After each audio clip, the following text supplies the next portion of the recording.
Là, nous sommes en 2025. Les États-Unis ont, une fois de plus, surpris le monde.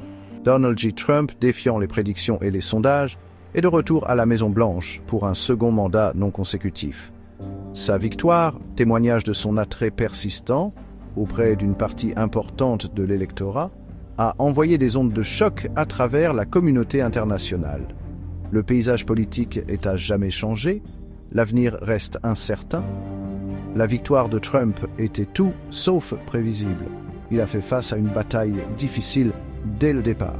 Son adversaire, Kamala Harris, représentait l'évolution démographique du pays. Elle offrait un contraste saisissant avec la rhétorique souvent clivante de Trump.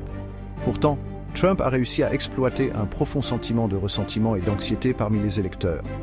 De nombreux Américains se sentaient laissés pour compte par la mondialisation et les progrès technologiques.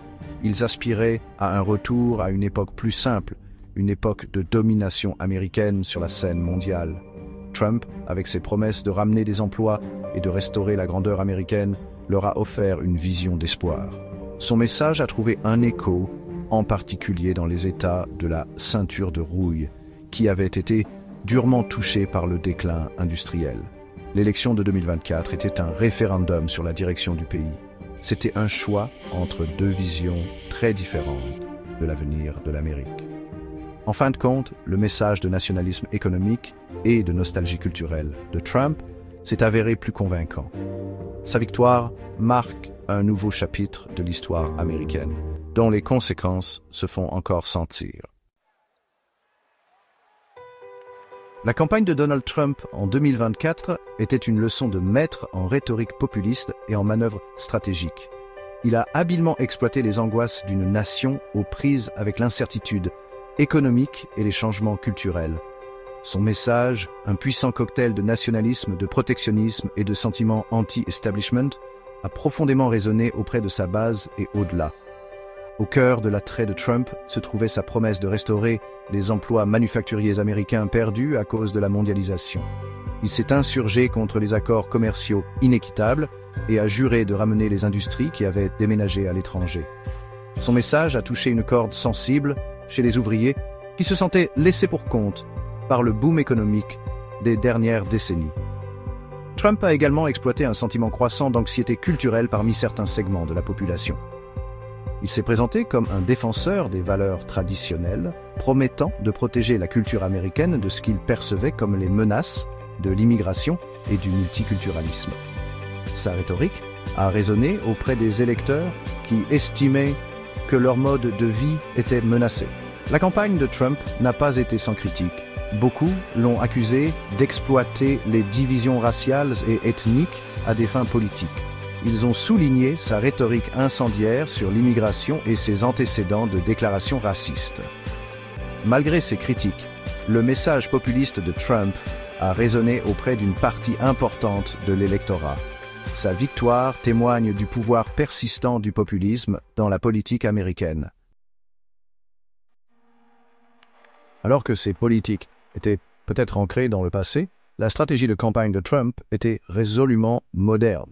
Il a contourné les médias traditionnels, souvent dédaigneux de sa candidature, et a plutôt transmis son message directement au peuple via les réseaux sociaux. Sa maîtrise de plateformes comme Twitter et Facebook lui a permis de contrôler son propre récit et de se connecter avec les électeurs à un niveau personnel. Trump a compris le pouvoir des réseaux sociaux pour façonner l'opinion publique. Il les a utilisés pour contourner les gardiens traditionnels de l'information et diffuser son message directement aux masses. Ses tweets, souvent provocateurs et incendiaires, ont fait les gros titres et l'ont maintenu au premier plan du débat national. De plus, Trump a reconnu l'importance du micro-ciblage à l'ère numérique. Sa campagne a utilisé des analyses de données sophistiquées pour identifier et cibler des groupes démographiques d'électeurs spécifiques avec des messages personnalisés. Cela leur a permis d'atteindre les électeurs avec une précision chirurgicale, en délivrant des messages qui résonnaient avec leurs préoccupations et leurs aspirations spécifiques. La domination numérique de Trump a été un facteur clé de sa victoire. Sa capacité à contrôler le récit, à contourner les médias traditionnels et à se connecter directement avec les électeurs via les réseaux sociaux lui a donné un avantage considérable sur ses adversaires. Sa campagne a démontré le pouvoir transformateur de la technologie numérique dans la politique moderne. Le retour de Donald Trump à la Maison-Blanche a envoyé des ondes de choc à travers l'économie mondiale. Sa nature imprévisible et son penchant pour les politiques protectionnistes ont créé un climat d'incertitude et d'anxiété sur les marchés financiers du monde entier. Les répercussions de sa victoire se font sentir de Wall Street aux salles de marché de Tokyo et au-delà. L'une des préoccupations les plus immédiates est le risque d'une guerre commerciale. Le programme America First de Trump et sa volonté d'imposer des droits de douane sur les produits en provenance de Chine et d'autres partenaires commerciaux ont fait craindre une guerre commerciale mondiale. Un tel conflit aurait des conséquences dévastatrices pour l'économie mondiale, perturbant les chaînes d'approvisionnement, augmentant les prix pour les consommateurs et ralentissant la croissance économique. La nature imprévisible de Trump crée également de la volatilité sur les marchés financiers. Ses tweets et ses remarques improvisées peuvent faire chuter ou monter en flèche les marchés boursiers en fonction de leur impact perçu sur l'économie. Cette imprévisibilité rend difficile pour les entreprises de planifier l'avenir et décourage l'investissement. La communauté internationale observe nerveusement Trump alors qu'il entame son second mandat.